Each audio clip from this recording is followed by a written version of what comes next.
നാരായണ നാരായണ.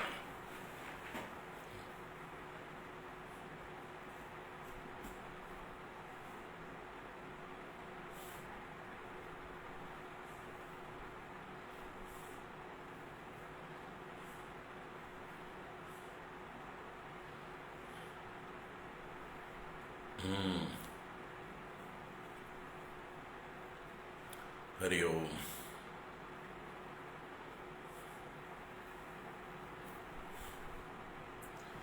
നാരായണ.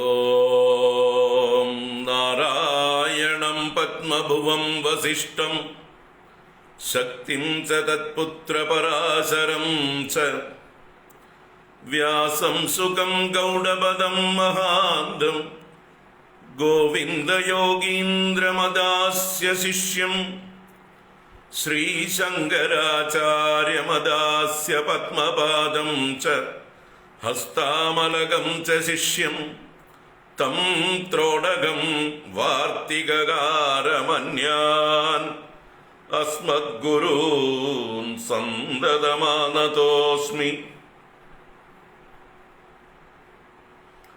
ബ്രഹ്മാനന്ദം പരമസുഖദം കേവലം ജ്ഞാനമൂർത്തിം ദ്വന്ദ്വാതീതം ഗഗനസദൃശം തത്വമസ്യാദിലക്ഷ്യം ഏകം നിത്യം വിമലമചലം സർവധീ സാക്ഷിഭൂതം ഭാവാതീതം ത്രിഗുണരഹിതം സദ്ഗുരും തം നമാമി.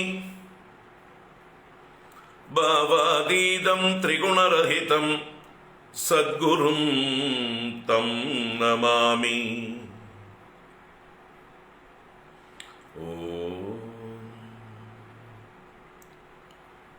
പാർത്ഥായ പ്രതിബോധിതാം ഭഗവതാ നാരായണേന സ്വയം വ്യാസേന ഗ്രഥിതാം പുരാണമുനിനാ മധ്യേ മഹാഭാരതം അദ്വൈതാമൃതവർഷിണീം ഭഗവതീം അഷ്ടാദശാധ്യായിനീം അംബ ത്വാം അനുസന്ദദാമി ഭഗവദ്ഗീതേ ഭവദ്വേഷിണീം.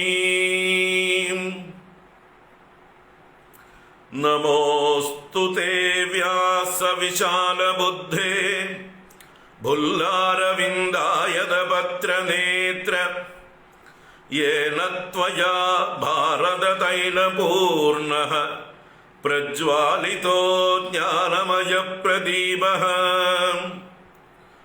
പ്രപന്നപാരിജാതായ സ്തോത്രവേത്രൈകപാണയേ ജ്ഞാനമുദ്രായ കൃഷ്ണായ ശ്രീകൃഷ്ണായ ഗീതാമൃതദുഹേ നമഃ. സർവോപനിഷദോ ഗാവോ ദോഗ്ധാ ഗോപാലനന്ദനഃ പാർത്ഥോ വത്സസുധീർഭോക്താ ദുഗ്ധം ഗീതാമൃതം മഹത്. വസുദേവസുതം ദേവം കംസചാണൂരമർദ്ദനം ദേവകീ പരമാനന്ദം കൃഷ്ണം വന്ദേ ജഗദ്ഗുരും. ഭീഷ്മദ്രോണതടാ ജയദ്രഥജലാ ഗാന്ധാരനീലോപലാ ശല്യഗ്രാഹവതി കൃപേണ വഹനി കർണേന വേലാകുലാ അശ്വത്ഥാമ വികർണഘോരമകരാ ദുര്യോധനാവർത്തിനി സോത്തീർണാ ഖലു പാണ്ഡവൈരണനദീ കൈവർത്തക കേശവഃ.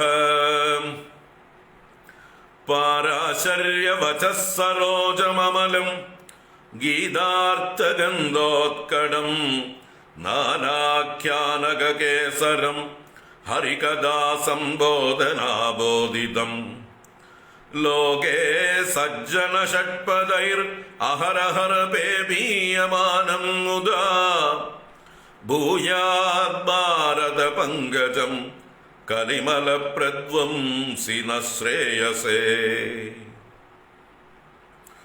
മൂകം കരോതി വാചാലം പങ്കും ലംഘയതേ ഗിരിം യത്കൃപാതമഹം വന്ദേ പരമാനന്ദമാധവം യം ബ്രഹ്മാ വരുണേന്ദ്രരുദ്രമരുദഃ സ്തുന്വന്തി ദിവ്യൈസ്തവൈഃ വേദൈഃ സാംഗപദക്രമോപനിഷദൈഃ ഗായന്തി യം സാമഗാഃ ധ്യാനാവസ്ഥിത തദ്ഗതേന മനസാ പശ്യന്തി യം യോഗിനോ യസ്യാന്തം ന വിദുഃ സുരാസുരഗണാഃ ദേവായ തസ്മൈ നമഃ യസ്യാന്തം ന വിദുഃ സുരാസുരഗണാഃ ദേവായ തസ്മൈ നമഃ യസ്യാന്തം ന വിദുഃ സുരാസുരഗണാഃ ദേവായ തസ്മൈ നമഃ. ഓം നമോ ഭഗവതേ വാസുദേവായ. ഓം ശ്രീകൃഷ്ണ പരമാത്മനേ നമഃ. ഓം നമഃ പരമർഷിഭ്യോ നമഃ പരമർഷിഭ്യഃ. ഓം നാരായണം നമസ്കൃത്യ നരം ചൈവ നരോത്തമം ദേവീം സരസ്വതീം വ്യാസം തതോ ജയമുദീരയേത്. ഓം ശ്രീ ഗണേശായ നമഃ. ഓം ശ്രീ സരസ്വത്यै നമഃ. ശ്രീ ഗുരുഭ്യോ നമഃ.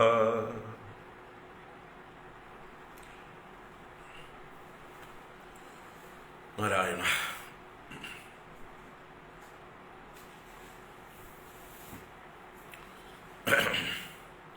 ഹരി ഓം ഹരി ഓം ഹരി ഓം. എല്ലാവർക്കും നമസ്കാരം. എല്ലാവർക്കും ശുഭസായാഹ്നം, സുസ്വാഗതം.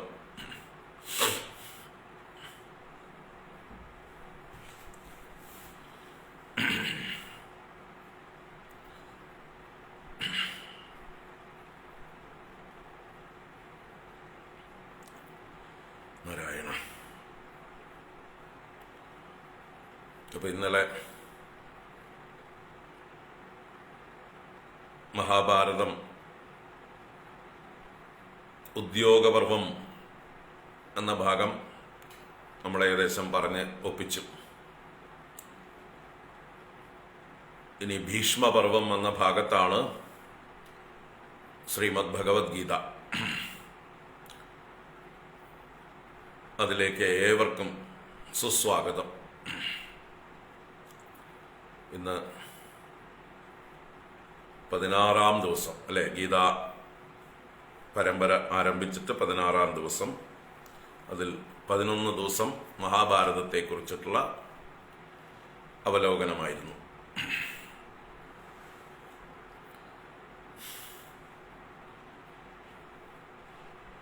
എല്ലാ പ്രയത്നങ്ങളും നടത്തി പാണ്ഡവന്മാരുടെ പക്ഷത്തു നിന്ന് യുദ്ധം ഒഴിവാക്കാനായിക്കൊണ്ട് ഒരിക്കലും പാണ്ഡവന്മാരെ ആർക്കും ഒരു തരത്തിലും കുറ്റപ്പെടുത്താൻ പറ്റാത്ത രീതിയിലുള്ള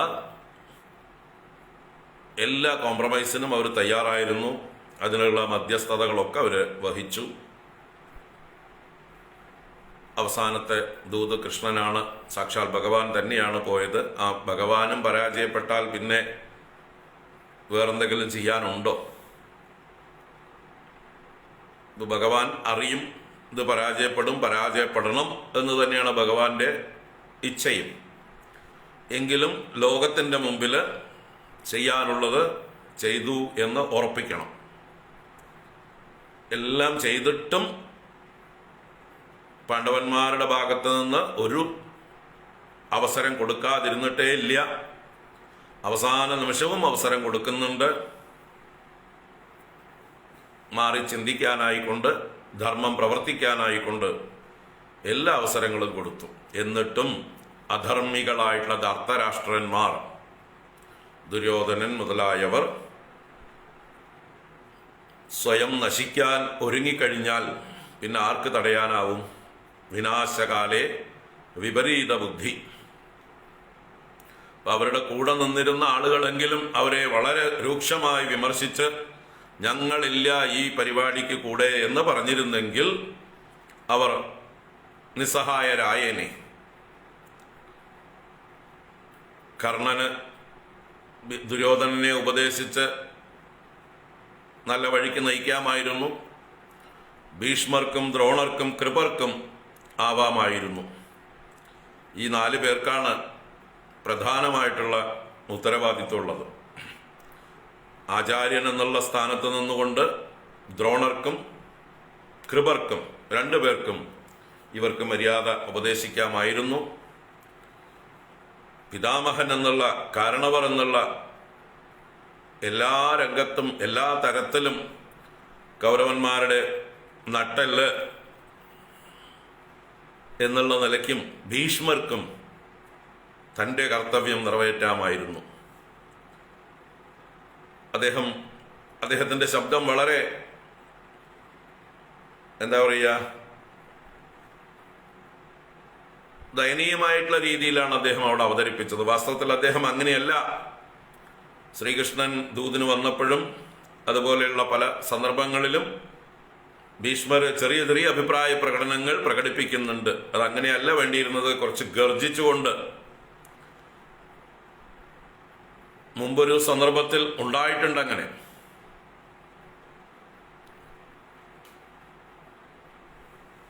ഒരു സന്ദർഭത്തിൽ ഭീഷ്മർ സഭയിൽ വെച്ച് ഒരു ഗർജനം ഉണ്ടായിട്ടുണ്ട് ദുര്യോധനന്റെ നേർക്ക്. എൻ്റെ ഔദാര്യമാണ് നിങ്ങൾ അനുഭവിക്കുന്നത്, മര്യാദയ്ക്ക് ഞാൻ പറഞ്ഞാൽ മതി എന്ന് പറയുന്ന ഒരു രംഗം ഒരു സന്ദർഭത്തിൽ സഭയിൽ ഉണ്ടായിട്ടുണ്ട്. അത് എപ്പോഴാണെന്ന് ഓർമ്മ വരുന്നില്ല. അന്ന് കൗരവന്മാർ അല്ലെങ്കിൽ ദുര്യോധനൻ അടങ്ങിയതാണ്. അതുപോലൊരു സിംഹഗർജനം ഭീഷ്മപിതാമഹൻ ചെയ്തിരുന്നെങ്കിൽ, അത് ആദ്യം ആ പാതി രാജ്യം കൊടുക്കുന്ന സന്ദർഭത്തിലാണ്. ഗാണ്ഡവ വനം അർദ്ധരാജ്യം കൊടുക്കേണ്ടുന്നതായിട്ടുള്ള ആ ഒരു സന്ദർഭം വന്നപ്പോൾ ഇവര് പാഞ്ചാലി സ്വയംവരം കഴിഞ്ഞ്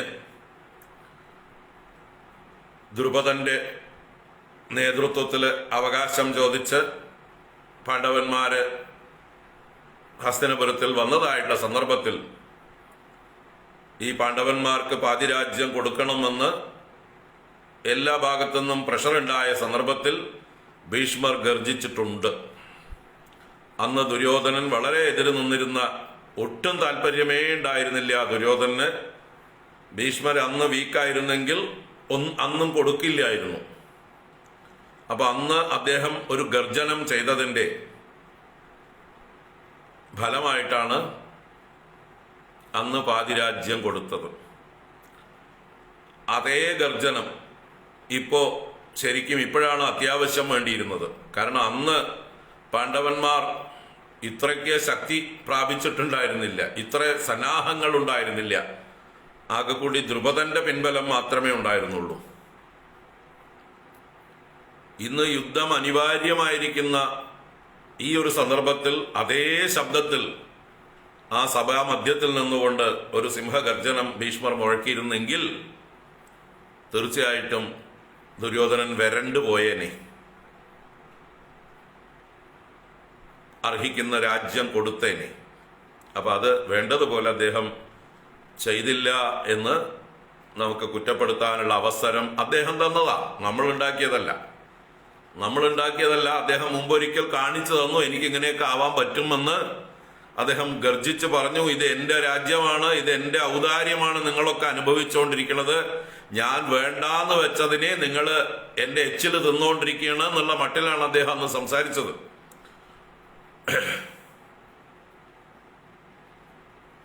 അത്രയും ഭംഗിയായിട്ട് അദ്ദേഹം അന്ന് സംസാരിച്ചു. അപ്പോ അതിലൊരു രസം നമ്മൾ ചിന്തിക്കാനുള്ളത് ഭീഷ്മരുടെ മമത പോയിരുന്നില്ല എന്നുള്ളതാണ്. താൻ ഉപേക്ഷിച്ച രാജ്യത്തെക്കുറിച്ച് അന്ന് അദ്ദേഹം അങ്ങനെ ഗർജിച്ചപ്പോൾ അദ്ദേഹത്തിന്റെ ഉള്ളിൽ കിടപ്പുണ്ട് എന്ത്, ഈ രാജ്യം എന്റേതാണ്, ഞാൻ എൻ്റെ അച്ഛന് വേണ്ടി ത്യാഗം ചെയ്ത് വിട്ടുകൊടുത്തതിന്റെ ഫലമായിട്ടാണ് ഇവർ അനുഭവിക്കുന്നത് എന്നുള്ള മമത അദ്ദേഹത്തിന്റെ ഉള്ളിൽ അപ്പോഴും ഉണ്ടായിരുന്നു. താൻ വിട്ടുകൊടുത്തതിനെ കുറിച്ച്, തനിക്ക് അർഹതയില്ലാത്തതിനെ കുറിച്ച് ഇതെന്റെ ഔദാര്യമാണ് എന്ന് വിളിച്ചു പറയാൻ അന്ന് അദ്ദേഹത്തിന് സാധിച്ചുവെങ്കിൽ ഇന്നും അദ്ദേഹത്തിന് അതുപോലെ ചെയ്യാമായിരുന്നു. ഏതായാലും ഉളുപ്പില്ല, ഏതായാലും നാണമില്ല, അഭിമാനം തൻ്റേതാണെന്നുള്ളതായിട്ടുള്ള ഭാവം മുമ്പും പ്രകടിപ്പിച്ചതാണ്. എന്നാ പിന്നെ ഈ ഒരു ആപദ്ഘട്ടത്തിൽ അങ്ങനെ ഒരു നാടകമെങ്കിലും ഉള്ളിലില്ലെങ്കിലും, ഉള്ളിൽ മമതയില്ലെങ്കിൽ പോലും വേണമെങ്കിൽ പുറത്തേക്കെങ്കിലും ഒരു നാടകം കളിക്കാമായിരുന്നു, ഒരു ശബ്ദം ഉണ്ടാക്കാമായിരുന്നു. ഒക്കെ ഒന്ന് നമ്മൾ അങ്ങനെയുള്ള സാഹചര്യങ്ങളെയൊക്കെ ഒന്ന് ആ ഒരു എന്താ പറയുക, പെർമ്യൂട്ടേഷൻ കോമ്പിനേഷൻ എന്നൊക്കെ പറയും പോലെ പോസിബിലിറ്റീസ് ഇങ്ങനെയൊക്കെ ആവാമായിരുന്നില്ലേ? പ്രജകളെ രക്ഷിക്കാൻ, നാടിനെ രക്ഷിക്കാൻ. അല്ലെങ്കിൽ എത്ര പേരാണ് ഈ മഹായുദ്ധത്തിൽ കൊല ചെയ്യപ്പെടാൻ പോകുന്നത്, എത്ര പേർ ഹിംസിക്കപ്പെടുന്നു, എത്ര സ്ത്രീകൾ മക്കളില്ലാതാവുന്നു, എത്ര സ്ത്രീകൾ ഭർത്താക്കന്മാരില്ലാതാവുന്നു, എത്ര സ്ത്രീകൾക്ക് അച്ഛന്മാർ നഷ്ടപ്പെടുന്നു, അല്ലെ, എത്ര പെൺകുട്ടികൾക്കും എത്ര കുട്ടികൾ അനാഥകളാകുന്നു, അങ്ങനെ എത്ര കുടുംബങ്ങൾ കണ്ണീരിലാഴുന്നു, എത്ര വിധവകളുടെ രോദനം, എത്ര സഹോദരങ്ങളുടെ കരച്ചിൽ, എത്ര മരുമക്കളുടെ കരച്ചിൽ, എത്ര പേരക്കുട്ടികളുടെ കരച്ചിൽ. ഇതെല്ലാം ഭാവിയിൽ നമ്മൾ കാണുന്നുണ്ട്, അല്ലെ. സ്ത്രീ പർവം എന്ന പർവത്തില് മുഴുവൻ സ്ത്രീകളുടെ വിലാപമാണ്. ശാന്തി പർവം, അനുശാസന പർവം, അതിന് മുമ്പുള്ള പർവം, അതായത് ശല്യപർവം കഴിഞ്ഞിട്ട്, യുദ്ധം കഴിഞ്ഞ ശല്യപർവം കഴിഞ്ഞ പിന്നത്തെ പർവം സ്ത്രീ പർവമാണ്. അപ്പൊ കാണിക്കുന്നുണ്ട് എന്തൊക്കെയാണ് ഈ യുദ്ധത്തിന്റെ പരിണത ഫലം എന്ന്. അപ്പൊ അതിപ്പോ തന്നെ ദീർഘത്തിൽ ചിന്തിച്ച് ഒരു മുന്നോടിയായിട്ട് വേണ്ട രീതിയിൽ പെരുമാറിയിരുന്നെങ്കിൽ, അവരവരുടെ ധർമ്മം അവരവർ നിർവഹിച്ചിരുന്നെങ്കിൽ ഇത്രയും വലിയ ദുരന്തം ഉണ്ടാകുമായിരുന്നോ? 39 ലക്ഷം പുരുഷന്മാരാണ് ഈ മഹാഭാരത യുദ്ധത്തിൽ മരിച്ചത്. 18 അക്ഷൗഹിണി സൈന്യം ആണ്. ഒരു അക്ഷൗഹിണി സൈന്യം എന്ന് പറഞ്ഞാൽ 2,10,000 ആളുകളാണ്.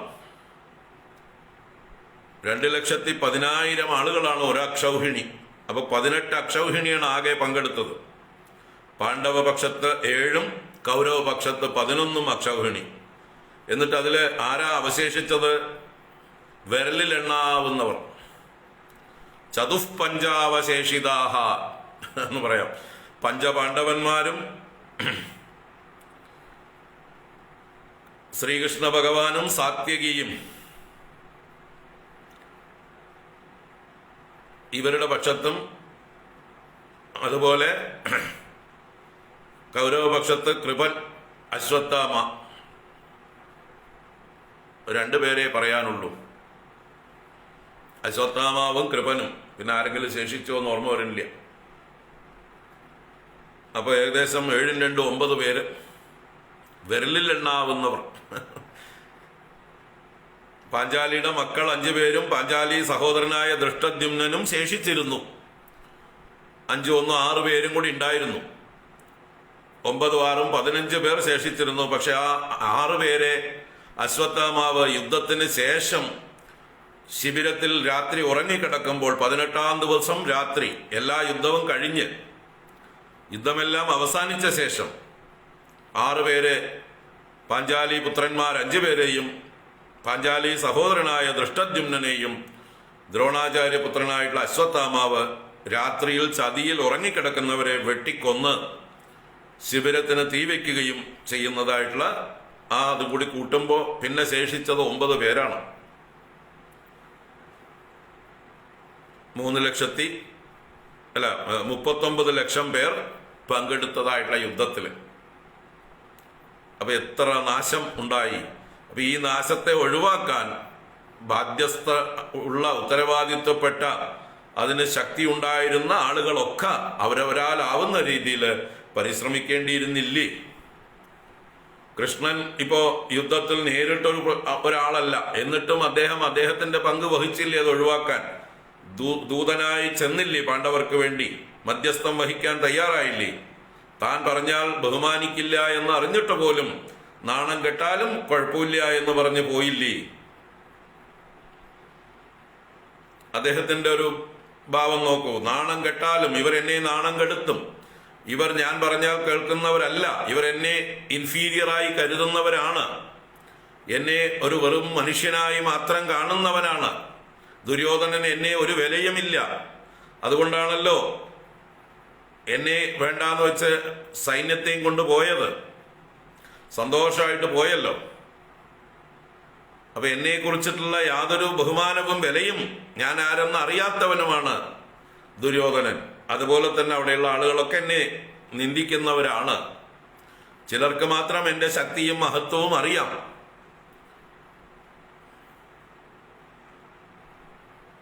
കൃഷ്ണനെ കുറിച്ച് ഭീഷ്മർക്കറിയാം.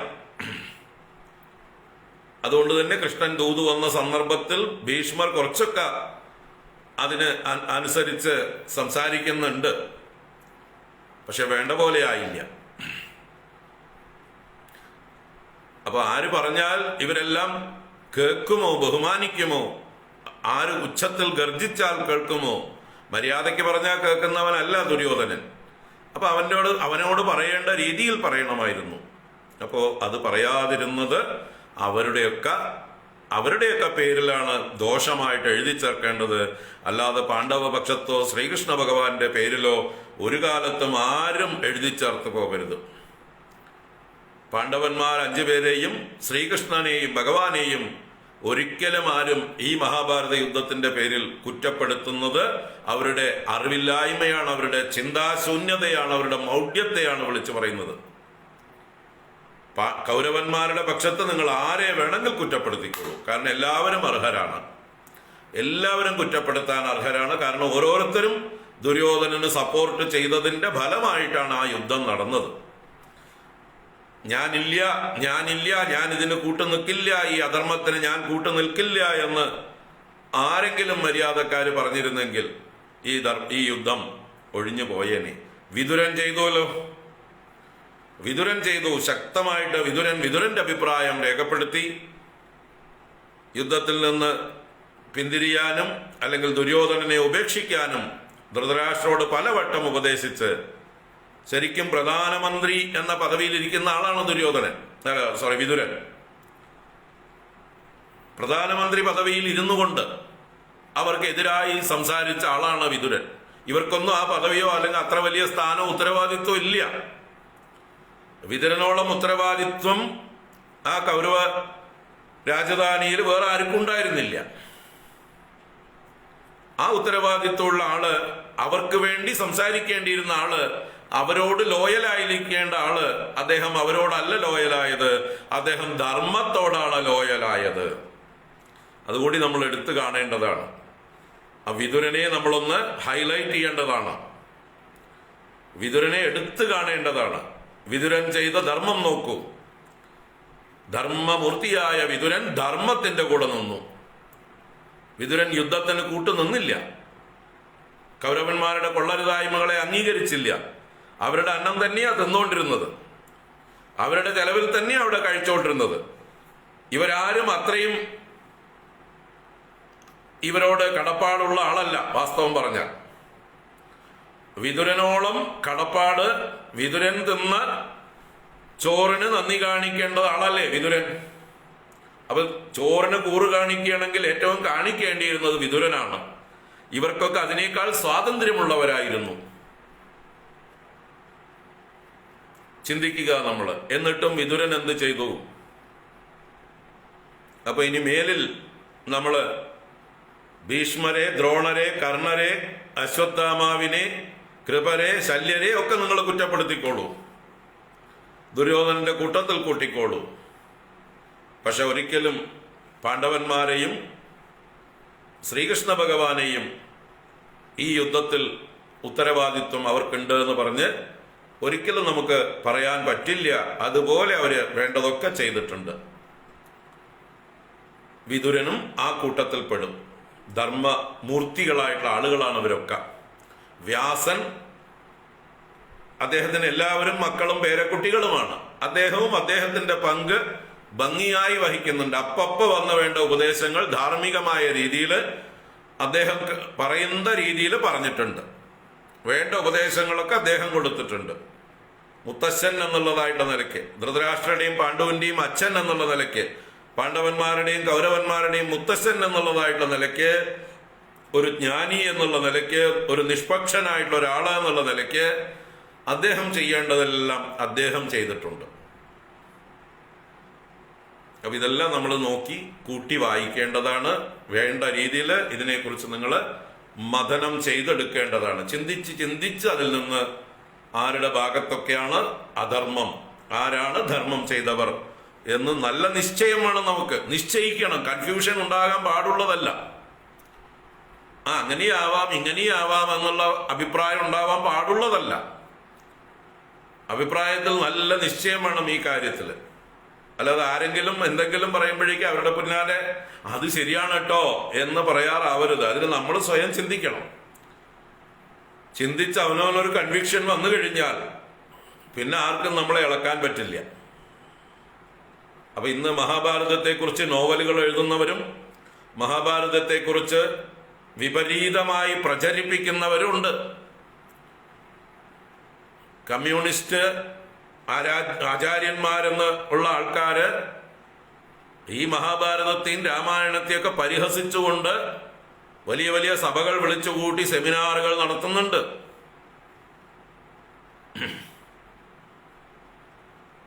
അപ്പൊ അവർക്ക് പരിഹാസമാണിതെല്ലാം. അവർ ഏതൊക്കെ രീതിയിലാണ് നമ്മുടെ ആരാധ്യന്മാരായിട്ടുള്ള ആളുകളെ പരിഹസിക്കുന്നത്, ശ്രീകൃഷ്ണ ഭഗവാനെ പരിഹസിക്കുന്നത്, പാണ്ഡവന്മാരെ പരിഹസിക്കുന്നത്, മഹാഭാരതത്തെ പരിഹസിക്കുന്നത്, വ്യാസനെ പരിഹസിക്കുന്നത്, വിതുരനെ പരിഹസിക്കുന്നതൊക്കെ നമുക്ക് ചുറ്റും കേൾക്കാം.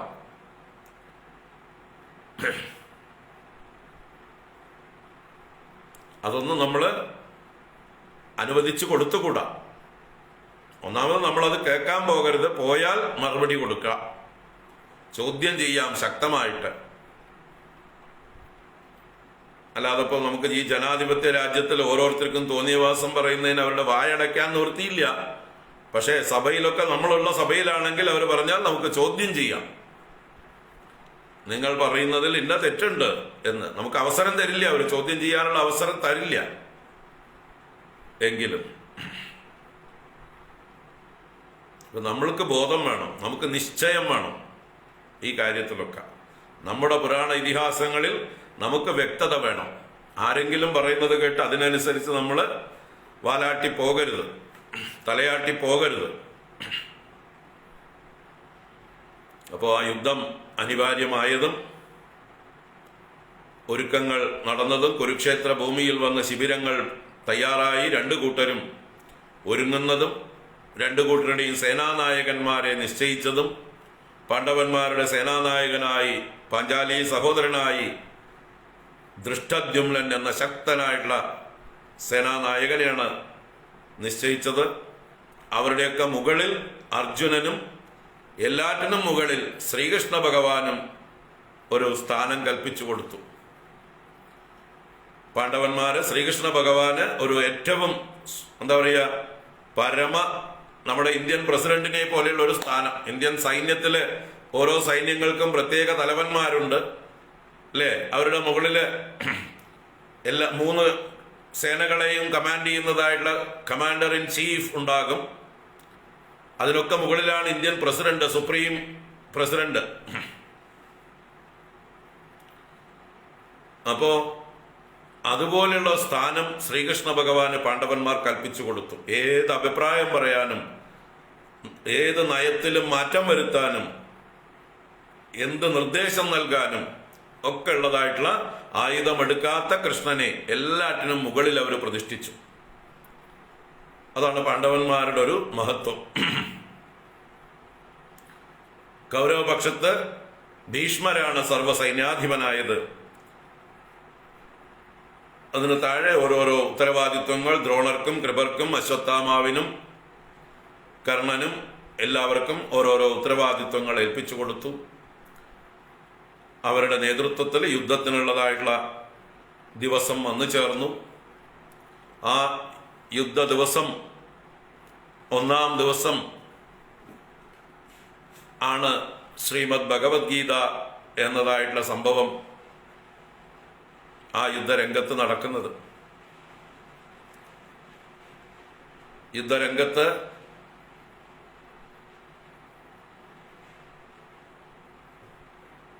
അണിനിരന്നതായിട്ടുള്ള സൈന്യങ്ങളെ ദൃഷ്ടദ്യുമ്നന്റെ നേതൃത്വത്തിൽ വജ്രവ്യൂഹം എന്നുള്ളതായിട്ടുള്ള വ്യൂഹമാണ് പാണ്ഡവന്മാർ ചമച്ചത്.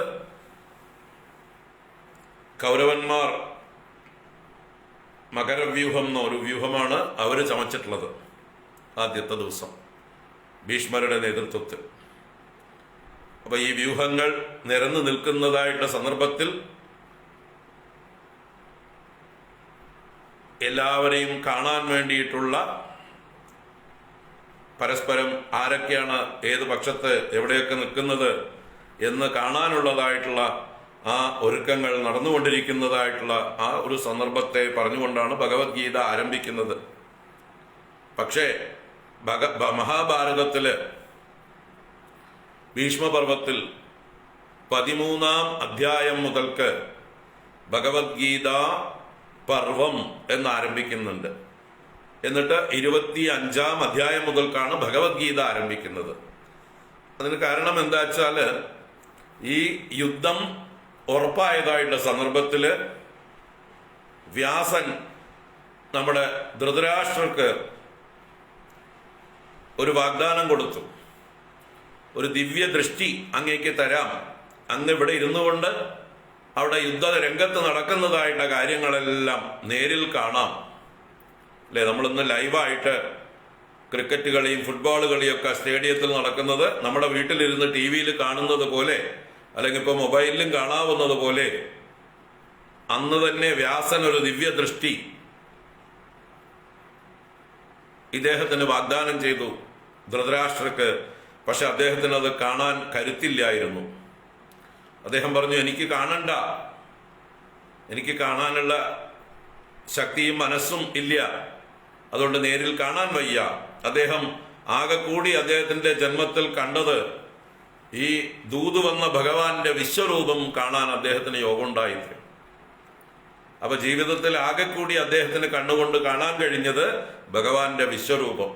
അത് ഭഗവാന്റെ അനുഗ്രഹം കൊണ്ട് കണ്ടതാണ്.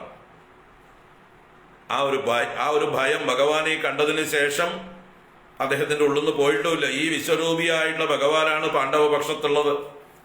ആ ഭഗവാൻ വിചാരിച്ചാൽ ഈ കൗരവന്മാരൊക്കെ നിസ്സാരമായിട്ട് നശിച്ചു പോകും, ഉറപ്പാണ്.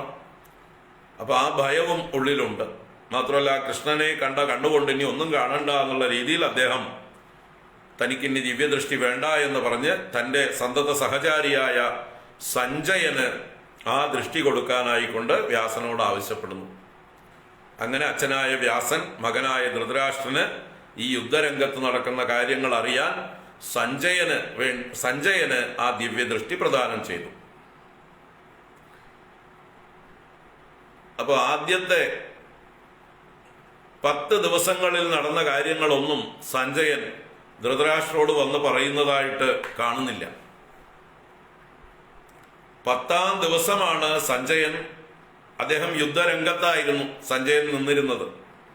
യുദ്ധരംഗത്ത് നടക്കുന്ന കാര്യങ്ങളൊക്കെ അപ്പപ്പോ നേരിട്ട് കണ്ടുകൊണ്ടും ഇവരുടെയൊക്കെ ഉള്ളിലുള്ള മനസ്സിലുള്ളത് പോലും കാണാനുള്ള ദൃഷ്ടി സഞ്ജയനുണ്ട്. അത് വ്യാസൻ കൊടുത്തത് കൊണ്ട് ഓരോരുത്തരുടെയും മനോധർമ്മം അല്ലെങ്കിൽ മനസ്സിൽ നടക്കുന്നതായിട്ടുള്ള വിചാരങ്ങൾ അതുപോലും കാണാനുള്ളതായിട്ടുള്ള ഒരു ദിവ്യ ദൃഷ്ടി കൊടുത്തിരുന്നു. അവരുടെ സംഭാഷണങ്ങളെല്ലാം കേൾക്കാനുള്ള ശക്തി കൊടുത്തിരുന്നു. അങ്ങനെ ആ ഒരു ഇതോടുകൂടിയിട്ട് സഞ്ജയൻ 10 ദിവസം യുദ്ധം നേരിൽ കണ്ടതിന് ശേഷം 10-ാം ദിവസം ഭീഷ്മ പിതാമഹൻ ശിഖണ്ഡിയെ മുൻനിർത്തിയുള്ള യുദ്ധത്തിൽ ശിഖണ്ഡിയോട് യുദ്ധം ചെയ്യില്ല എന്ന് ഭീഷ്മൻ നേരത്തെ തന്നെ പ്രതിജ്ഞ ചെയ്തിരുന്നു. കാരണം സ്ത്രീയായിരുന്ന അംബ പുനർജനിച്ചതാണ്. ശിഖണ്ഡിയായിട്ട് ജനിച്ചപ്പോൾ സ്ത്രീയായിട്ട് ജനിച്ചു. പിന്നീട് അദ്ദേഹം ഒരു മഹാത്മാവിന്റെ അനുഗ്രഹം കൊണ്ട് പുരുഷഭാവം പ്രാപിച്ചതാണ്.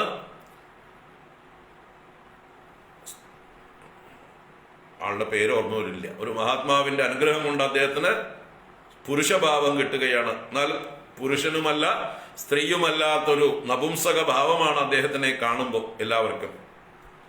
അപ്പൊ സ്ത്രീയായി ജനിച്ച് പുരുഷനായി പരിണമിച്ച, ലിംഗഭേദം വന്ന, അല്ലെ, ലിംഗമാറ്റ ശസ്ത്രക്രിയ ചെയ്തതുപോലെ ഇന്നത്തെ പലരും ചെയ്യുന്നുണ്ടല്ലോ, അതുപോലെ ആയിത്തീർന്ന ഒരു പുരുഷത്വം കുറഞ്ഞ ഒരാളാണ് ശിഖണ്ഡി. അപ്പൊ ആ ശിഖണ്ഡിയോട് താൻ യുദ്ധം ചെയ്യില്ല എന്നുള്ള രഹസ്യം അല്ലെങ്കിൽ ആ ഒരു പ്രതിജ്ഞ ഭീഷ്മർ ചെയ്തിരുന്നു. അത് നമ്മുടെ ഉദ്യോഗപർവത്തിലെ അവസാന ഭാഗം ആ കഥയൊക്കെ ഉണ്ട്. ഭീഷ്മർ പറയുന്ന അംബോപാഖ്യാനം എന്നൊക്കെ പറയുന്നത് അപ്പോഴാണ്. താൻ എന്തുകൊണ്ട് ശിഖണ്ഡിയോട് യുദ്ധം ചെയ്യില്ല എന്നുള്ള കാര്യം, അംബയുടെ കഥയും അംബയുടെ ശാപവും അംബ പുനർജനിച്ച് ശിഖണ്ഡിയാവുന്നതും ഒക്കെയുള്ള കഥയൊക്കെ അവിടെയാണ് അവതരിപ്പിച്ചത്. അങ്ങനെയുള്ള ശിഖണ്ഡിയോട് താൻ യുദ്ധം ചെയ്യില്ല, ബാക്കി ആരോടും താൻ യുദ്ധം ചെയ്യും എന്നുള്ളത്, പുരുഷന്മാരോടൊക്കെ താൻ യുദ്ധം ചെയ്യും എന്നുള്ള പ്രഖ്യാപനവും. അപ്പൊ അതറിഞ്ഞുകൊണ്ട് തന്നെ ശിഖണ്ഡിയെ മുൻനിർത്തിക്കൊണ്ട്, ഗണ്ഡാകർണനല്ല സ്ഥൂണാകർണൻ എന്നാണ് അദ്ദേഹത്തിന്റെ പേര്. സ്ഥൂണാകർണൻ എന്ന് പറഞ്ഞ ഒരാളുടെ അനുഗ്രഹം കൊണ്ടാണ് അദ്ദേഹത്തിന് ഋഷി, ഒരു മഹാത്മാവിന്റെ അനുഗ്രഹം കൊണ്ട് പുരുഷനാവുന്നത്. ഗണ്ഡാകർണനല്ല, സ്ഥൂണാകർണൻ. ഇപ്പോഴാ ഓർമ്മ വന്നു. അപ്പോ അങ്ങനെ ശിഖണ്ഡിയോട് മാത്രം താൻ യുദ്ധം ചെയ്യില്ല എന്നുള്ളൊരു പ്രഖ്യാപനമുണ്ടായിരുന്നു. അത് മുൻനിർത്തിക്കൊണ്ട് കൃഷ്ണൻ തന്നെ പ്രേരിപ്പിച്ച് ഈ ശിഖണ്ഡിയെ മുൻനിർത്തി, ശിഖണ്ഡിയെ കൊണ്ട് തന്നെ അമ്പെയ്ത് ഭീഷ്മരെ പതിപ്പിക്കുകയും ഒപ്പം അർജുനനും അതിൽ പങ്കെടുത്ത്, യുദ്ധത്തിൽ പങ്കെടുത്ത് ഭീഷ്മ പിതാമഹനെ യുദ്ധത്തിൽ വീഴ്ത്തുകയും ചെയ്യുന്നതായിട്ടുള്ള ആ വിവരം, ഭീഷ്മ പിതാമഹൻ വീണു, അദ്ദേഹം ശരശയ്യയിൽ കിടക്കുകയാണ് എന്നുള്ള വിവരം സഞ്ജയൻ വന്ന് ധൃതരാഷ്ട്രോട് അറിയിക്കുകയാണ്. അപ്പോ ധൃതരാഷ്ട്ര മോഹാത്സ്യപ്പെട്ട് വീഴുന്നുണ്ട്. അതാണ് 13-ാം അധ്യായം, ഭീഷ്മപർവത്തിലെ 13-ാം അധ്യായത്തിലാണ് ഈ സംഭവമൊക്കെ. എന്നിട്ട് പിന്നീട് അദ്ദേഹത്തെ ഉപചാരമൊക്കെ ചെയ്ത് ഉണർന്നെഴുന്നേറ്റ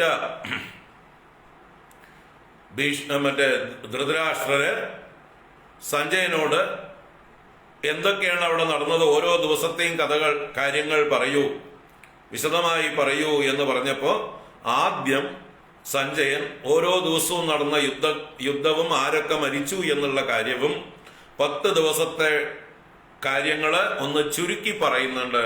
അതാണ് 13 മുതൽ 24 വരെയുള്ള അധ്യായങ്ങളിൽ. ഈ ഭീഷ്മപർവത്തിൽ 24 വരെയുള്ള അധ്യായങ്ങളിൽ ഇത്രയും കാര്യങ്ങൾ പറയുന്നുണ്ട്. അതിൻ്റെ ഇടയിൽ ഭഗവാന്റെ നിർദ്ദേശപ്രകാരം ഇദ്ദേഹം, നമ്മുടെ യുധിഷ്ഠിരൻ, ദുർഗാദേവിയെ സ്തുതിക്കുന്നതും ഉപാസിക്കുന്നതും ദുർഗാദേവിയുടെ അനുഗ്രഹം നേടുന്നതും ഒക്കെ ആയിട്ടുള്ള ഭാഗങ്ങളൊക്കെ പറയേണ്ട. അതിൽ ഒരു അധ്യായം ദുർഗാസ്തുതി തന്നെയാണ്, മറ്റേ യുധിഷ്ഠിരൻ ചെയ്യുന്ന ദുർഗാസ്തുതി. അപ്പൊ ആ ദുർഗാദേവിയുടെ അനുഗ്രഹം മേടിച്ചിട്ടാണ് യുധിഷ്ഠിരൻ യുദ്ധം ആരംഭിക്കുന്നത്. ഈ വലിയ കൗരവ സൈന്യം കണ്ട യുധിഷ്ഠിരനാണ് ആദ്യം മോഹിതനാകുന്നത്, ആദ്യം പരിഭ്രമിക്കുന്നത്. സൈന്യത്തെ ഡീറ്റെയിൽ ആയിട്ട് കാണുന്നതിന് മുമ്പ്, അടുത്ത് കാണുന്നതിന് മുമ്പായിട്ട് ദൂരത്തു നിന്ന് കൗരവ സൈന്യത്തെ കണ്ട് ആദ്യം പരിഭ്രമിച്ചത് യുധിഷ്ഠിരനാണ്. ഒന്നാമത്തെ ദിവസം നടന്ന കാര്യങ്ങൾ പറയുമ്പോൾ ഇതൊക്കെ ആദ്യം പറയുന്നുണ്ട്. അങ്ങനെ പരിഭ്രമിച്ച യുധിഷ്ഠിരനെ ആശ്വസിപ്പിച്ചത് അർജുനനാണ് എന്നും കൂടി നമ്മൾ അറിയണം. അർജുനനാണ് യുധിഷ്ഠിരനെ പറഞ്ഞ് സമാധാനിപ്പിച്ച് യുദ്ധത്തിന് തയ്യാറാക്കിയത്. അറിയോ? അതും കൂടി നിങ്ങൾ ചേർത്ത് വായിക്കണം. ആ അർജുനൻ യുധിഷ്ഠിരനോട് ഉപദേശിക്കുന്നുണ്ട്, ഇതാ ഭഗവാൻ ശ്രീകൃഷ്ണൻ നമ്മുടെ കൂടെ ഉണ്ടല്ലോ എന്നൊക്കെ പറഞ്ഞിട്ടാണ് ആശ്വസിപ്പിക്കുന്നത്. കാരണം തന്റെ വീര്യത്തെക്കുറിച്ച് പൊങ്ങച്ചം പറയാൻ പാടില്ലല്ലോ. ഞാൻ കൗരവന്മാരോട് യുദ്ധം ചെയ്ത് ജയിച്ചോളാമെന്ന് പറയുന്നതിനേക്കാൾ തീർച്ചയായിട്ടും ഏട്ടൻ പേടിക്കേണ്ട, ഇതാ ശ്രീകൃഷ്ണൻ നമ്മുടെ കൂടെയുണ്ട്, ഭഗവാൻ കൂടെയുണ്ട് എന്നുള്ള രീതിയിൽ പറഞ്ഞ് ആശ്വസിപ്പിച്ച് വീര്യം കൊടുത്ത് അന്നത്തെ ആ അർജുനന്റെ പ്രോത്സാഹനം കൊണ്ട് ഒന്നാം ദിവസം യുധിഷ്ഠിരൻ വളരെ വീര്യത്തോടുകൂടി യുദ്ധം ചെയ്യുന്നതും ഈ 13-14 അധ്യായങ്ങളിലൊക്കെ വർണ്ണിക്കുന്നുണ്ട്.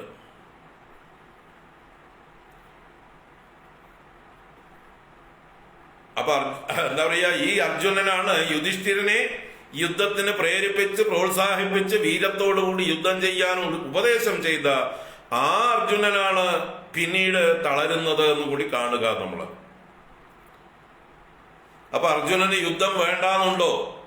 അർജുനന് യുദ്ധത്തിൽ നിന്ന് പിന്തിരിയണം, അല്ലെങ്കിൽ ഇവരെ ഒഴിവാക്കണം, ഇവരെ പാവങ്ങൾ വിട്ടുപൊക്കോട്ടെ, എല്ലാവരും ബന്ധുക്കളാണ് എന്നുള്ളതായിട്ടുള്ള ചിന്ത ഉണ്ടോ? ഉണ്ടെങ്കിൽ ഏട്ടനെ ഇങ്ങനെ പറഞ്ഞ് പ്രോത്സാഹിപ്പിച്ച് യുദ്ധത്തിൽ നിർബന്ധിക്കില്ലായിരുന്നല്ലോ. അപ്പൊ ഏട്ടനെ പോലും നിർബന്ധിച്ച് യുദ്ധത്തിന് തയ്യാറാക്കിയത് അവസാന നിമിഷത്തിലും അർജുനനാണ്. അതിനുശേഷം ഇവരെല്ലാവരും പാണ്ഡവന്മാരൊക്കെ ഭീഷ്മ പിതാമഹനെയും ദ്രോണരെയും കൃപാചാര്യരെയും ശല്യരെയും 4 കാരണവന്മാരെ നമസ്കരിക്കുന്നുണ്ട്. ചെന്ന് അവരോടൊക്കെ സമ്മതവും അനുവാദവും ചോദിക്കുന്നുണ്ട്, യുദ്ധം ചെയ്യാനുള്ള അനുഗ്രഹം ചോദിക്കുന്നുണ്ട്. ആ 4 പേരുടെയും അനുഗ്രഹം, കാരണവന്മാരാണ് 4 പേരും, ആ അനുഗ്രഹത്തോട് കൂടിയിട്ടാണ് ഇവര് പാണ്ഡവന്മാരുടെ ഭാഗത്ത് നിന്ന് യുദ്ധം ആരംഭിക്കുന്നത്. അപ്പൊ ഇത്രയൊക്കെ ഫിനിഷിംഗ് ടച്ചസ് കൂടി ഈ യുദ്ധ ഒരുക്കങ്ങൾക്ക് നടന്നിട്ടാണ് അതിൽ വിശേഷമായി നടക്കുന്ന ഒരു സംഭവം, ഒന്നാം ദിവസം നടന്നതായിട്ടുള്ള സംഭവത്തിൽ എന്തോ ഒന്ന് കാര്യമായിട്ട് നടന്നിട്ടുണ്ട്, അതെന്തോ സഞ്ജയൻ പറയുന്നില്ല എന്ന് ധൃതരാഷ്ട്രക്ക് തോന്നി. മർമ്മമായിട്ട് എന്തോ നടന്നിട്ടുണ്ട്. അതല്ലെങ്കിൽ ഈ പാണ്ഡവന്മാർക്ക്, പ്രത്യേകിച്ച് അർജുനന് ഈ വീര്യം ഉണ്ടാവാൻ വഴിയില്ല. ആ അർജുനനെ ഇത്രയും വീരനാക്കിയത് ഈ പിതാമഹനെ എയ്ത് വീഴ്ത്താൻ, ഭീഷ്മ പിതാമഹനെ അമ്പെയ്ത് വീഴ്ത്താൻ അർജുനൻ എവിടുന്നാണ് ഇത്രയും തന്റെ ഇടം കിട്ടിയത്, ഈ ശക്തി കിട്ടിയത്, അദ്ദേഹത്തിന് മനസ്സ് വന്നത്? ഏത് ധർമ്മമാണ് അദ്ദേഹത്തിന് അതിനുള്ള പ്രേരണ കൊടുത്തത്? ഏത് ധർമ്മബോധമാണ് എന്നുള്ള ചിന്ത ധൃതരാഷ്ട്രയുടെ ഉള്ളിൽ ഉണ്ടായപ്പോഴാണ് അതിനെക്കുറിച്ച് സഞ്ജയൻ പറയാതിരുന്ന ഭഗവത്ഗീതയെ കേൾക്കാൻ ധൃതരാഷ്ട്രർ ഒന്നുകൂടെ ചോദിക്കുന്നതാണ് 25-ാം അധ്യായം. 13-ാം അധ്യായത്തിൽ ചോദിച്ചത് എന്തൊക്കെയാണ് അവിടെ നടന്നതെന്നുള്ളത് ചോദിച്ചതിന് ഡീറ്റെയിൽസ് ചുരുക്കി പറഞ്ഞപ്പോൾ അത് പോരാതെ വേറെന്തോ സീക്രട്ട് നടന്നിട്ടുണ്ട്, കാര്യമായിട്ടുള്ള മർമ്മമായിട്ടുള്ള എന്തോ ഒരു പ്രയോഗം അവിടെ നടന്നിട്ടുണ്ട്, അതെന്താണ് എന്ന് അറിയാനുള്ള വ്യഗ്രത, സൂക്ഷ്മമായിട്ട് അറിയാനുള്ള താല്പര്യം അത് ധൃതരാഷ്ട്രയുടെ ഉള്ളിലുണ്ടായി. ആ ജിജ്ഞാസയിൽ നിന്നാണ് ധൃതരാഷ്ട്രയുടെ ചോദ്യം ആരംഭിക്കുന്നത്. ശ്രീമദ് ഭഗവത്ഗീതയിലെ 1-ാം അധ്യായം. 1-ാം അധ്യായം എങ്ങനെയാണ് ആരംഭിക്കുന്നത്? ധൃതരാഷ്ട്ര ഉവാച എന്നാണ്, അല്ലെ? അത് ഭീഷ്മപർവത്തിലെ 25-ാം അധ്യായമാണ്. ആ ശ്ലോകം നമുക്ക് വായിക്കാം. ഓം നമോ ഭഗവതേ വാസുദേവായ. ഓം ശ്രീകൃഷ്ണ പരമാത്മനേ നമഃ. അഥ ശ്രീമദ് ഭഗവദ്ഗീത പ്രഥമോऽധ്യായഃ. അർജുന വിഷാദയോഗഃ. ധൃതരാഷ്ട്ര ഉവാച ധർമ്മക്ഷേത്രേ കുരുക്ഷേത്രേ സമവേതായുജുത്സവഃ മാമകാഃ പാണ്ഡവാശ്ചൈവ കിമകുർവത സഞ്ജയ. ധൃതരാഷ്ട്ര ഉവാച ധർമ്മക്ഷേത്രേ കുരുക്ഷേത്രേ സമവേതായുജുത്സവഃ മാമകാഃ പാണ്ഡവാശ്ചൈവ കിമകുർവത സഞ്ജയ. ഈ ചോദ്യത്തോടു കൂടിയിട്ടാണ് ഭഗവത്ഗീത ആരംഭിക്കുന്നത്, 1-ാം അധ്യായം.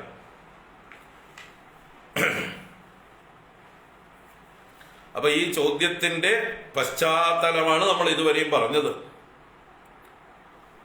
ധർമ്മക്ഷേത്രേ കുരുക്ഷേത്രേ സമവേദാഹ യുയുത്സവഃ മാമകാഹ പാണ്ഡവാഹ ച ഏവ കിം അകുർവത സഞ്ജയ. ഇതാണ് ചോദ്യം. ധർമ്മക്ഷേത്രേ കുരുക്ഷേത്രേ, ധർമ്മക്ഷേത്രമാകുന്ന കുരുക്ഷേത്രത്തിൽ സമവേദാഹ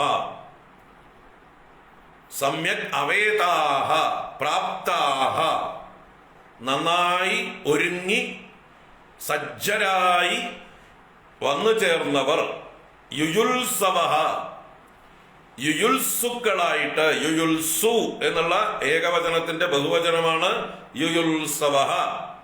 അപ്പൊ യുയുത്സു എന്ന് പറഞ്ഞാൽ യോദ്ധും ഇച്ഛു, യുദ്ധം ചെയ്യുവാൻ ഇച്ഛിക്കുന്നവൻ യുയുത്സു, അതിന്റെ ബഹുവചനം യുയുത്സവഃ. അപ്പൊ യുദ്ധം ചെയ്യുവാൻ ആഗ്രഹിക്കുന്നവരായിട്ട് വന്നു ചേർന്നവരായ, സമ്മേളിച്ചവരായ മാമകാഹ എന്റെ കുട്ടികളും, പാണ്ഡവാഹ പാണ്ഡുവിന്റെ കുട്ടികളും, അല്ലെങ്കിൽ ആ രണ്ട് പക്ഷങ്ങളും, എന്റെ മക്കളും എന്റെ മക്കളുടെ പക്ഷവും പാണ്ഡുവിന്റെ മക്കളും അവരുടെ പക്ഷവും ച ഏവ കിം അകുർവത എന്ത് ചെയ്തു സഞ്ജയ, ഹേ സഞ്ജയ, സഞ്ജയനോട് ചോദിക്കണം. അപ്പോ എന്ത് ചെയ്തു എന്നുള്ളത് 10 ദിവസത്തെ കഥ ചുരുക്കി പറഞ്ഞു കഴിഞ്ഞതാണ്. എന്നിട്ടും വീണ്ടും എന്ത് ചെയ്തു എന്ന് ചോദിക്കുമ്പോൾ ഈ ചോദ്യത്തില് കുറച്ച് ഗൗരവമുണ്ട് എന്ന് പറയാ. കുറച്ചുകൂടി സീരിയസ് ആയിട്ടാണ് അദ്ദേഹം ചോദിക്കുന്നത്. കാര്യമായിട്ട് എന്തോ നീ എന്നിൽ നിന്ന് മറച്ചു പിടിക്കുന്നുണ്ട്, എന്താണ് അതിനുള്ള കാരണം, എന്തൊക്കെയാണ് ശരിക്കും സംഭവിച്ചത്, സൂക്ഷ്മമായിട്ട് പറയൂ. അപ്പൊ ധർമ്മക്ഷേത്രമാകുന്ന കുരുക്ഷേത്രം എന്ന് പറഞ്ഞു. ഇവിടെ ഈ കുരുക്ഷേത്രം പണ്ട് ബ്രഹ്മാവ് തപസ് ചെയ്ത സ്ഥലമാണ്. അവിടുന്ന് തുടങ്ങണു ആ ഭൂമിയുടെ, കുരുക്ഷേത്ര ഭൂമിയുടെ ഒരു മഹിമ. അതിനുശേഷം പരശുരാമൻ ആ കുരുക്ഷേത്രത്തിൽ തന്നെയാണ് സമന്ത പഞ്ചകം എന്ന് പറയുന്നതായിട്ടുള്ള 5 തീർത്ഥങ്ങൾ കുഴിച്ചിട്ടുള്ളത്. പൂർവികരായ ക്ഷത്രിയന്മാരെ മുഴുവൻ നിഗ്രഹിച്ചതിന്റെ പാപം തീർക്കാനായിക്കൊണ്ട്, ആ ക്ഷത്രിയ ഹത്യയുടെ പാപം തീർക്കാനായിക്കൊണ്ട് അദ്ദേഹം നിർമ്മിച്ച ഒരു 5 ഹ്രദങ്ങൾ, 5 തടാകങ്ങൾ, അതാണ് സമന്ത പഞ്ചകം എന്ന് പറയുന്ന പവിത്രമായിട്ടുള്ള തീർത്ഥം. ഇന്നും തീർത്ഥാടനത്തില് വലിയൊരു സ്ഥാനമുള്ള ഇതാണിതെല്ലാം. ഈ കുരുക്ഷേത്രവും അവിടെ ബ്രഹ്മദേവന്റെ താമസം, അല്ലെങ്കിൽ ബ്രഹ്മദേവൻ തപസ് ചെയ്ത സ്ഥലം, പുഷ്കരം എന്ന് പറയുന്ന ബ്രഹ്മാവിന്റെ ഒരു ക്ഷേത്രം അവിടെ ഉണ്ട്. സമന്ത പഞ്ചകം എന്ന തീർത്ഥസ്ഥാനങ്ങളുണ്ട്. 64 കിലോമീറ്റർ സ്ക്വയറാണ് ഈ കുരുക്ഷേത്രം, പഴയ കുരുക്ഷേത്രം, ഒറിജിനൽ കുരുക്ഷേത്രം. ഇപ്പൊ അതൊക്കെ ചുരുങ്ങി ചുരുങ്ങി ചുരുങ്ങി എന്ന് വെച്ചാൽ അവിടെ നഗരങ്ങളായി മാറി, പട്ടണമായി മാറി. ഇപ്പോൾ മറ്റത് ഒഴിഞ്ഞു കിടന്നിരുന്ന 64 സ്ക്വയർ കിലോമീറ്റർ വലിപ്പത്തിലുള്ളതായിട്ട്, 64 കിലോമീറ്റർ നീളം, 64 കിലോമീറ്റർ വീതി എന്ന് പറഞ്ഞ പോലെയുള്ള ആ അത്ര വലിയ സമചതുരത്തിലുള്ളതായിട്ടുള്ള ഒരു ചതുരംഗ കളം പോലെ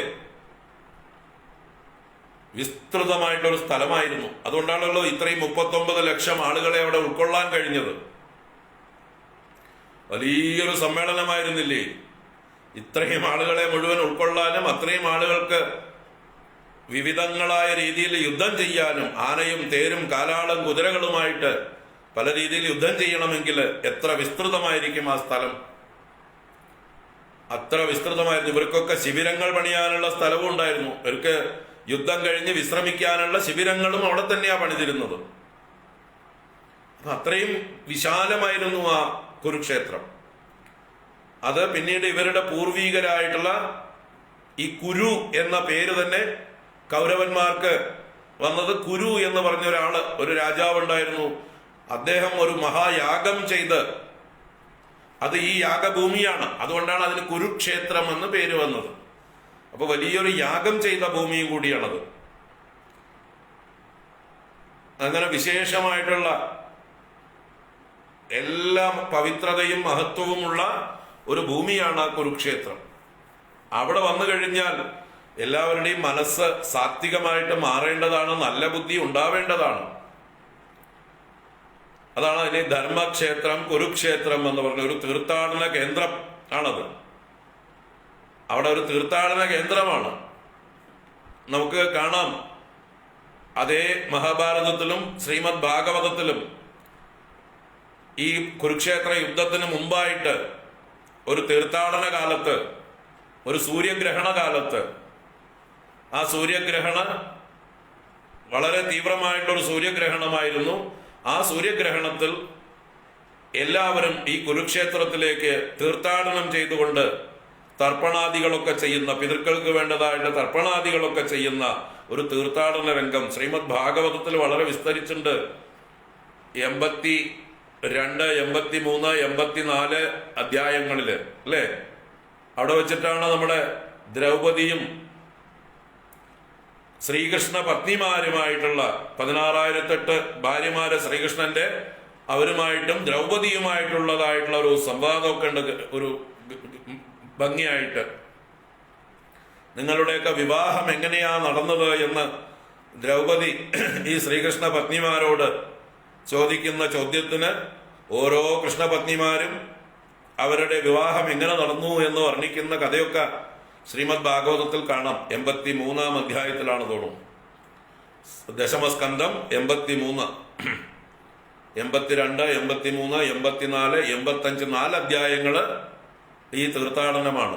അവിടെ വെച്ച് നടക്കുന്നതായിട്ടുള്ള സത്സംഗങ്ങൾ, മഹർഷീശ്വരന്മാരൊക്കെ ഒരു കുംഭമേള പോലെ വന്നു ചേർന്നപ്പോൾ അവിടെ എല്ലാവരും കൂടി സത്സംഗം ചെയ്യുന്നതും, ശ്രീകൃഷ്ണൻ മഹർഷിമാരെയൊക്കെ ചെന്ന് നമസ്കരിക്കുന്നതും, തന്റെ കൂടെ വന്ന എല്ലാവർക്കും ഈ മഹർഷിമാരുടെ മഹത്വം പറഞ്ഞു കൊടുക്കുന്നതും, ഇവരെയാണ് നിങ്ങൾ പൂജിക്കേണ്ടത്, ഇവരാണ് സഞ്ചരിക്കുന്ന തീർത്ഥങ്ങൾ, ഇവരെ സേവിക്കുവിൻ എന്ന് പറഞ്ഞ് മഹാത്മാക്കളെ കാണിച്ചു കൊടുക്കുന്ന ആ സന്ദർഭത്തിൽ ഭഗവാൻ പറയുന്ന ആ ശ്ലോകം, അത് ശ്രീമദ് ഭാഗവതത്തിൽ 5 പ്രാവശ്യമാണ്. ഭഗവാൻ തന്നെ, ശ്രീകൃഷ്ണൻ തന്നെ 4 പ്രാവശ്യമോ മറ്റോ പറഞ്ഞിട്ടുള്ള ശ്ലോകം. നഹ്യമ്മയാനി തീർത്ഥാനി ന ദേവാ മൃച്ഛിലാമയാഹ തേ പുനന്തി ഉരുകാലേന ദർശനാദേവ സാധവഃ എന്ന് ഭഗവാൻ പലപ്പോഴും ആവർത്തിച്ചിട്ടുള്ള ശ്ലോകമാണത്. നഹ്യമ്മയാനി തീർത്ഥാനി, ജലാശയങ്ങളൊന്നും അല്ല തീർത്ഥങ്ങൾ. ന ദേവാ മൃച്ഛിലാമയാഹ, കല്ലും മണ്ണും കൊണ്ടുണ്ടാക്കിയ ക്ഷേത്രങ്ങളിലെ ദേവവിഗ്രഹങ്ങളല്ല ദേവന്മാർ. അതൊക്കെ നമ്മളെ കാലം കൊണ്ട് പവിത്രമാക്കും. തേ പുനന്തി ഉരുകാലേന, വളരെ കാലം കൊണ്ടേ അതൊക്കെ നമ്മളെ പവിത്രമാക്കുള്ളൂ, നമ്മളെ ശുദ്ധി ചെയ്യുള്ളൂ. അതിനെ നമ്മൾ ഭക്തിപൂർവം ആരാധിച്ചാൽ മാത്രമേ, ആ ശ്രദ്ധയും ഭക്തിയും കൊണ്ടാണ് നമ്മൾ പവിത്രരാകുന്നത്. അല്ലാതെ തീർത്ഥങ്ങളുടെയും ക്ഷേത്രങ്ങളുടെയും മഹിമയല്ല, അത് നമ്മുടെ ഭക്തി കൊണ്ടാണ് നമ്മൾ നമ്മളെ ശുദ്ധീകരിക്കുന്നത്. ദർശനാദേവ സാധവഃ, സജ്ജനങ്ങളെ ദർശനമാത്രയിൽ അവർ നിങ്ങളെ ശുദ്ധീകരിക്കുന്നു. സജ്ജനങ്ങളെ കണ്ടാൽ മതി, അവരുടെ കണ്ണിൽ നിങ്ങൾ പെട്ടാലും മതി. സാധുദർശനം പാപവിമോചനം, സജ്ജനങ്ങളെ കാണുന്നത് തന്നെ നമ്മുടെ പാപങ്ങളെ ഇല്ലാതാക്കുന്നതാണ് എന്നുള്ളതായിട്ടുള്ള ആ ഒരു മുദ്രാവാക്യം ഭഗവാൻ എല്ലാവർക്കും ആ വലിയൊരു സമ്മേളനത്തിൽ എല്ലാവർക്കും പറഞ്ഞു കൊടുക്കുന്നതായിട്ടുള്ള രംഗമുണ്ട്. ദർശനാദേവ സാധവഃ, സജ്ജനങ്ങളെ ദർശനമാത്രയിൽ നിങ്ങളുടെ ജീവിതം മാറി മറിയും. ക്ഷേത്രങ്ങളിലും തീർത്ഥസ്ഥാനങ്ങളിലും നിങ്ങൾ കുറകാലം പോകേണ്ടി വരും നന്നാവാൻ. മഹാത്മാക്കളുടെ മുമ്പിൽ നിങ്ങൾ ഒന്ന് പെട്ടാൽ മതി, എപ്പോ നന്നായി എന്ന് ചോദിച്ചാൽ മതി. അതാണ് മഹാത്മാക്കളുടെ മഹിമ എന്ന് ഭഗവാൻ ആ കുരുക്ഷേത്രത്തിൽ വെച്ചാണ് എല്ലാവർക്കും പറഞ്ഞു കൊടുത്തത്. അപ്പൊ ആ തീർത്ഥാടനം ഭംഗിയായിട്ട് ഗംഭീരമായിട്ട് ഭാരതത്തിലുണ്ട്, ഭാഗവതത്തിലുണ്ട്. അങ്ങനെ തീർത്ഥാടന കേന്ദ്രമായിട്ടുള്ള ധർമ്മക്ഷേത്രമായ കുരുക്ഷേത്രത്തിൽ ആണ് ഇവര് യുദ്ധത്തിനായിട്ട് ഒരുമ്പെട്ടിരിക്കുന്നത്. ഈ കുരുക്ഷേത്രം യുദ്ധഭൂമിയാക്കി അധപ്പതിപ്പിച്ചു ഈ കൗരവരും നിവൃത്തിയില്ലാതെ പാണ്ഡവരും എന്ന് വേണമെങ്കിൽ പറയാം. അപ്പൊ തപോഭൂമിയായ, പുണ്യഭൂമിയായ തീർത്ഥാടന കേന്ദ്രമായിട്ടുള്ള ആ കുരുക്ഷേത്രത്തിൽ അവിടെ വരുമ്പോ ഇവർക്കൊക്കെ മനസ്സ് മാറി നല്ല ബുദ്ധി ഉണ്ടാവേണ്ടതായിരുന്നു, പക്ഷെ ഉണ്ടായില്ല. അപ്പൊ എന്താണ് ഇവരെ ആ കുരുക്ഷേത്രത്തിലും യുദ്ധത്തിന് പ്രേരിപ്പിച്ചത്? എന്താണ് ഈ പാണ്ഡവന്മാർക്ക് ശക്തി കൊടുത്തത്? എന്താണ് അവരുടെ മനസ്സ് മാറാതെ അവരുടെ ഉള്ളിൽ ക്രൂരത നിറച്ചത്, അല്ലെങ്കിൽ അവരുടെ മനസ്സിന് കാഠിന്യം കൊടുത്തത്, ധൈര്യം കൊടുത്തത്, യുദ്ധത്തിൽ നിൽക്കാനുള്ള തന്റെ ഇടം കൊടുത്തത്? അതിന്റെ പുറകിലുള്ള ബലം എന്താണ്? ഏത് ഉപദേശമാണ്? എന്താണ് അവിടുത്തെ മർമ്മം? ഇതാണ് ധൃതരാഷ്ട്രക്ക് അറിയേണ്ടത്. അതിനു വേണ്ടിയിട്ടാണ് ഈ ചോദ്യം. അല്ലാതെ എന്താ നടന്നതെന്ന് അറിയാത്തതുകൊണ്ടല്ല. 10 ദിവസത്തെ യുദ്ധത്തെക്കുറിച്ച് ചുരുക്കി കേട്ട് കഴിഞ്ഞിട്ടാണ് ഈ ചോദ്യം. ധർമ്മക്ഷേത്രേ കുരുക്ഷേത്രേ സമവേദായുജുത്സവഃ മാമകാഃ പാണ്ഡവാശ്ചൈവ കിമകുർവത സഞ്ജയ. അപ്പൊ അതിന് മറുപടിയായിട്ട് സഞ്ജയൻ, ഇനി സഞ്ജയന്റെ വാക്കുകളാണ് ഗീത. നമ്മൾ ഗീത കേൾക്കുന്നത് സഞ്ജയൻ റിപ്പോർട്ട് ചെയ്യുന്നതായിട്ടാണ് ധൃതരാഷ്ട്രക്ക്. അപ്പൊ ഇനി സഞ്ജയ ഉവാച എന്ന് തുടങ്ങി ഗീത 18-ാം അധ്യായം അവസാനം വരെയും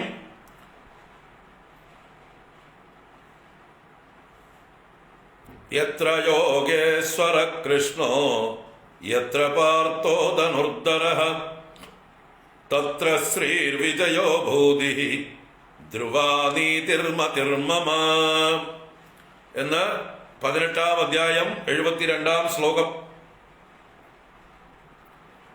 അതുവരയ്ക്കും ഇനി സഞ്ജയന്റെ വാക്കുകളിലൂടെയാണ് നമ്മൾ ഗീത കേൾക്കാൻ പോകുന്നത്. അപ്പൊ സഞ്ജയൻ പറയുന്നു, സഞ്ജയ ഉവാച ദൃഷ്ട്വാ തു പാണ്ഡവാനീകം വ്യൂഢം ദുര്യോധനസ്തദാ ആചാര്യമുപസംഗമ്യ രാജാ വചനമബ്രവീത്. സഞ്ജയ ഉവാച ദൃഷ്ട്വാ തു പാണ്ഡവാനീകം വ്യൂഢം ദുര്യോധനസ്തദാ ആചാര്യമുപസംഗമ്യ രാജാ വചനമബ്രവീത്.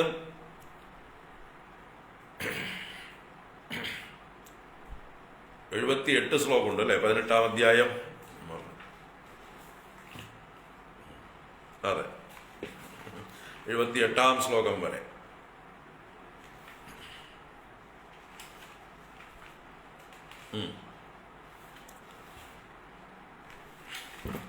Thank you. ഞാൻ നോക്കാതെ പെട്ടെന്ന് പറഞ്ഞതാണ്.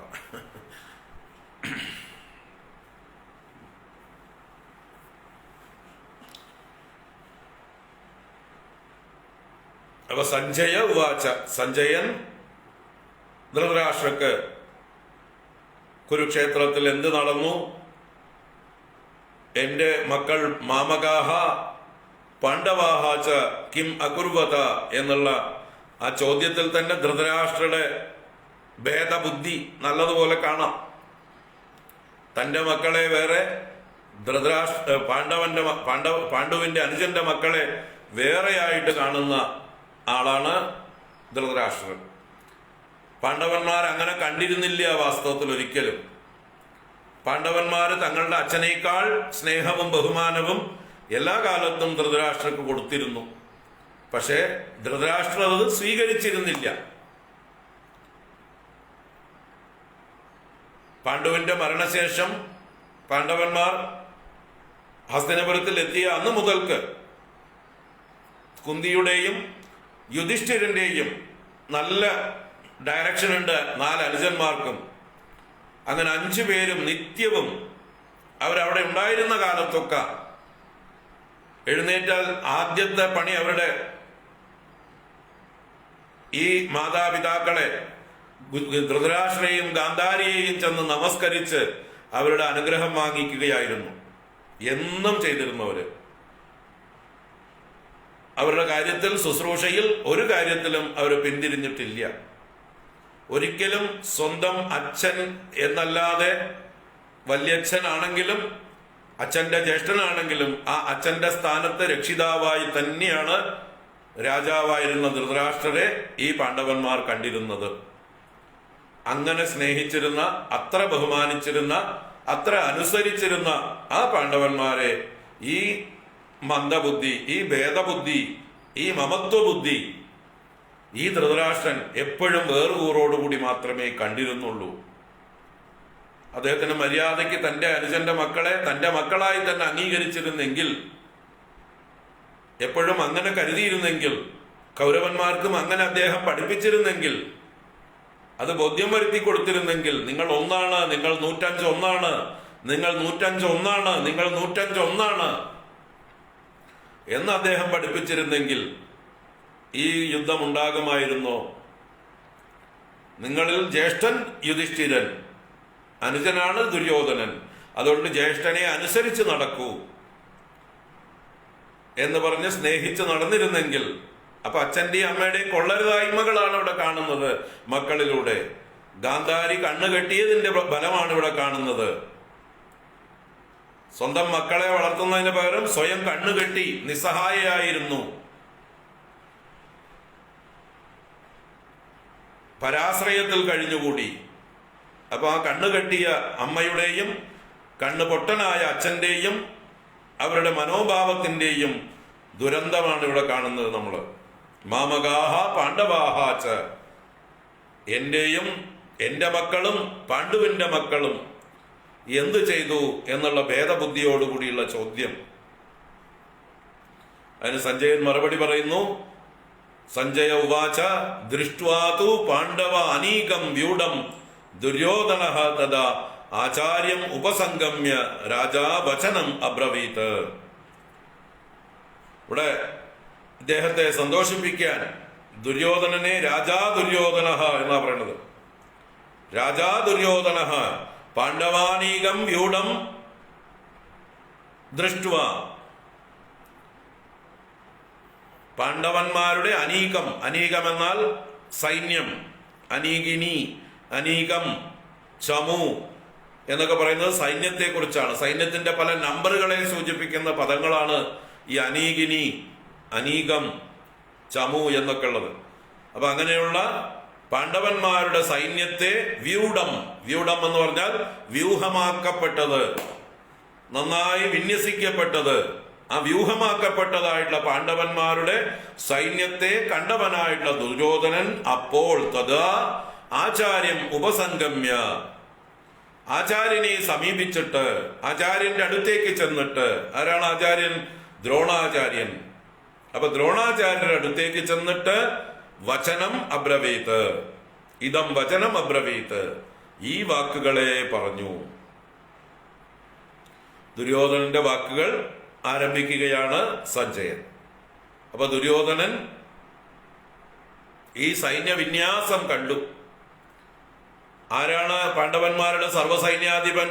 പ്രത്യക്ഷത്തിൽ ദൃഷ്ടദ്യുമ്നനാണ്, ദ്രുപദപുത്രനാണ്. ദൃഷ്ടദ്യുമ്നൻ ജനിച്ചത് തന്നെ ദ്രോണവധത്തിനായിക്കൊണ്ട് ദ്രുപദൻ യാഗം ചെയ്തതിൽ നിന്നും ഉത്ഭവിച്ച പുത്രനാണ്. അതേ ദൃഷ്ടദ്യുമ്നൻ വിദ്യാഭ്യാസത്തിന് അസ്ത്രവിദ്യ അഭ്യസിക്കാനായിക്കൊണ്ട് വരുന്നത് ഈ ദ്രോണാചാര്യരുടെ അടുത്ത് തന്നെയാണ്. ദ്രോണാചാര്യരാണ് ഈ ദൃഷ്ടദ്യുമ്നന് ആയുധാഭ്യാസം പഠിപ്പിച്ചു കൊടുക്കുന്നത്. എന്തിനു വേണ്ടി? അദ്ദേഹത്തെ തന്നെ കൊല്ലാൻ വേണ്ടിയിട്ടാണ് ദൃഷ്ടദ്യുമ്നൻ അഭ്യാസം പഠിക്കാൻ വന്നിരിക്കുന്നത്.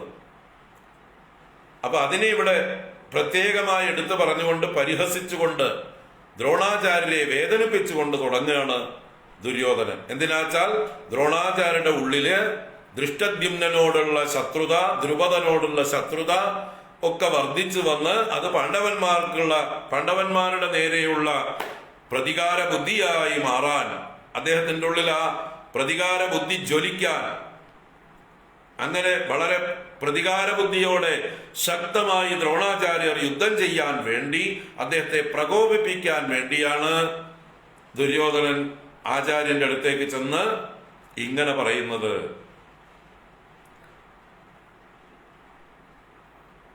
പശ്യൈതാം പാണ്ഡുപുത്രാണാം ആചാര്യമഹതീം ചമൂം വ്യൂഢാം ദ്രുപദപുത്രേണ തവ ശിഷ്യേണ ധീമതാ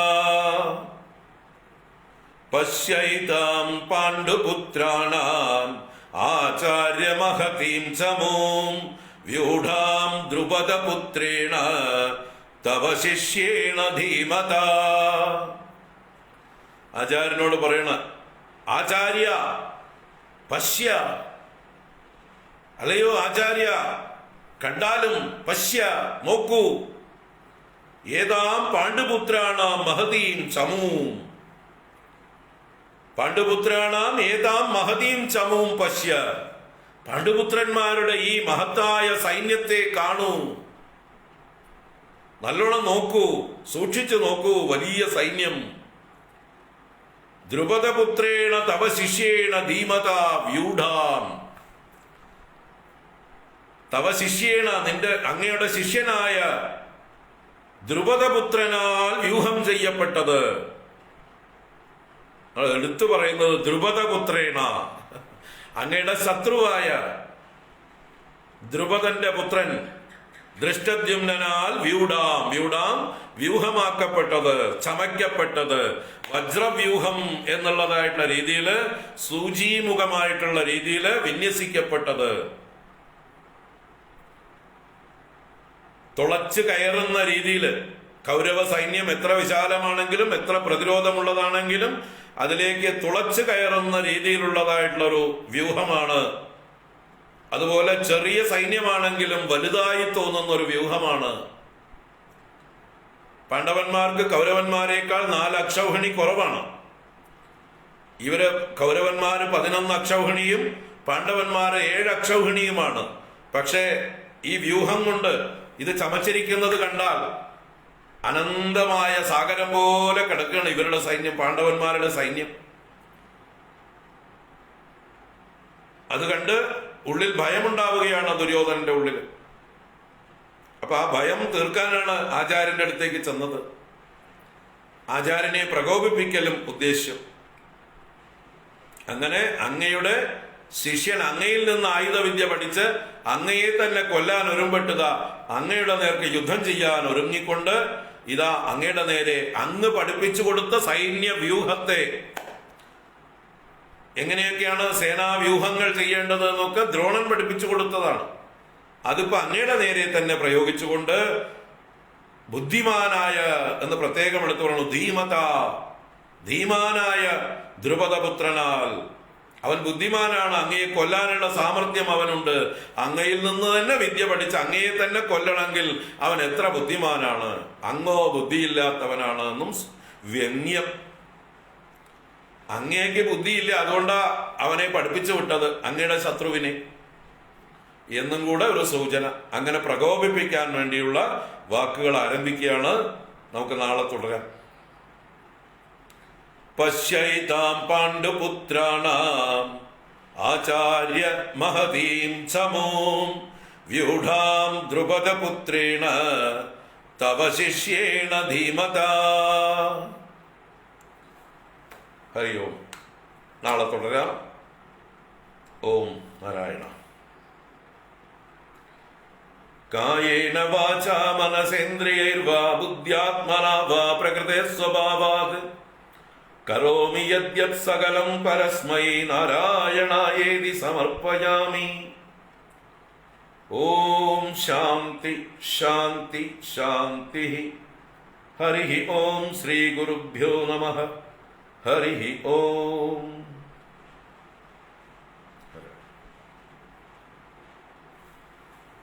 ഹരി ഓം. എല്ലാവർക്കും ശുഭരാത്രി, സുഖനിദ്ര. നാളെ കാണാം.